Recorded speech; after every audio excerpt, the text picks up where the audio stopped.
धरती सजी पूरी आकाश जी, गौरा जी को लेने आए मेरे भोलेनाथ जी।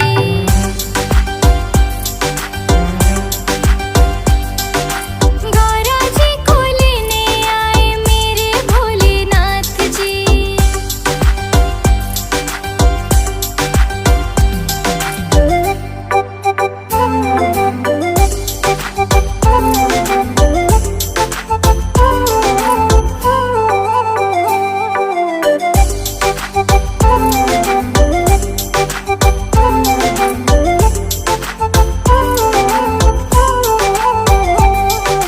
घूंघट में चंदा सी लागे मेरी मैया पार्वती, मनमोहक सा रूप है लागे मेरे भोलेनाथ की।